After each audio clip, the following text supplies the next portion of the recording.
Networking is pretty much like sex. The more you do it, the easier it gets and the better you get at it, as argued by a friend who chose to remain anonymous. The internet, social media has made it easier for people to think they are making friends with the contacts they make rather than the more personable scenario of meeting with a group of well-intentioned people, face-to-face. Kerry Sheehan. While that may be the case, virtual networking works for some of us as an add-on that cannot outweigh the benefits of a face-to-face encounter. Nurturing a virtual network which overlaps with your real-life network, but is broader and borderless, can be extremely useful too. Major Pawinska Sims.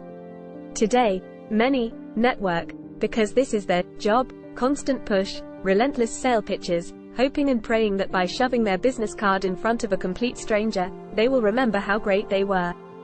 While networking can be difficult for some, Mary Wenman argues that it's a learned skill for most people. Don't assume everybody else is way more confident than you when they walk in the room. Is there a one-paragraph silver bullet solution to getting the networking conundrum right? Chris Lines appears to have found it. Networking is about being social. It's about being human. People do business with people before products or organizations, so, if you stand out and impress as a person, your offer will also impress. Good networking comes from an open attitude where you are genuinely interested in others and will listen to their stories. Bad networking is where sincerity and authenticity are lacking. Standing out and impressing are hard. Asking personal questions or finding something common to relate to may be even harder. I, for one, would never walk up to someone and start talking about the weather, outfits, body sizes, etc. Why? Oh, well, if the only conversation starter I can find at a professional event is the weather, then I might just as well not turn up to it. Edwin Serrano nails it. Networking and building a business or a brand are synonymous. Don't wait around and wait for someone to approach you. Simply get the conversation started by walking up to a person or a group and say, "May I join you?" Or, "What brings you to this event?" Or reach out online and ask how you can help. If you're at a dinner party, you can talk about your host's outfits or how lovely, or not, the food and entertainment were. If you are at an event where you are expected to impress and stand out, don't take it literally. You can also impress by turning up naked. In-person interaction or dialogue, I just hate the word, networking, is an art. Face-to-face networking is one of the most powerful tools available to any communicator. It can add significant value to a communicator's personal reputation, improve competitive awareness and underpin business growth opportunities. John Nielsen. I'm not the only one who has an issue with the implications of the word networking. Colin Kelly does, too. To me it means something much less honest. I don't like it. Don't do it and don't see the point of it in an age where it's so easy to express yourself and find people. However, Alex Malouf argues that, when done well, networking can help to develop skills, promote a better understanding of the external environment and transform a career. Networking isn't just finding a person whom you can benefit from. It's about building relationships where you give as much as, or more than, you get in return. And Alex is right, networking is a two-way street. You must give something to get something. Funnily enough, I have found that the best way to get something is to ask for absolutely nothing in return. Just keep accruing as much goodwill as you can, build a relationship, and, when the time comes, you'd be surprised how much you'll get back. It's amazing what happens when you do it right. Walk up to someone, introduce yourself, by name only, and keep your job title and employer to yourself for a while. Provide them only if you're asked. If you blurt them out in the first 5 seconds after saying, "Hello," you have pretty much shown your entire hand. Do you know why? Because we all are very quick to judge and pigeonhole. If someone thinks your job title is too small, they are highly likely to totally dismiss what you're saying, regardless how profound that might be. If they'd never heard of the company you work for, you're also pretty much a no one, because anyone who is someone would work for a household name. At the other end of it, if your job title is too impressive or you work for a well-known company, you may find that many interlocutors would simply latch onto you. They won't want to let you go, and, in less than 3 minutes, you're likely to get a tirade of, "You need someone like me, our business, because we are so totally amazing, and you haven't seen anything like us before." While that may be true, there's a time and a place for business employment pitching. Networking is not one of those. I think the biggest mistake people make is thinking they need to sell their product or company at every opportunity. That's not the only reason for creating conventions, and it rarely works. Creating a relationship with people is a much better strategy to finding long-term value in your network. Sarah Collins. A very useful how to and how not to was offered by Daryl Sperry. 1.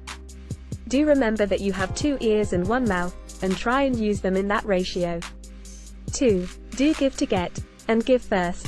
Whether that's offering personal details about yourself or experience, offering to help someone with a particular challenge they have, or make an introduction for someone.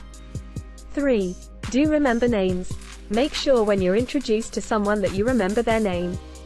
If you didn't catch their name or aren't sure what it was, ask again. A trick to remembering names is to say it 3 times to someone within a minute of being introduced. 4. Do have a short, simple explanation of who you are, where you work, and what you do. Nothing too long, absolutely no buzzwords, acronyms or jargon. 5. Do stay in touch. LinkedIn and Twitter are great tools for staying in touch with people after meeting them for the first time. 6. Don't spend any time with anyone that refers to meeting new people as networking. They're probably the kind of people you'd swim across the Thames to avoid being stuck in a lift with. 7. Don't be afraid to move on to talk to new people.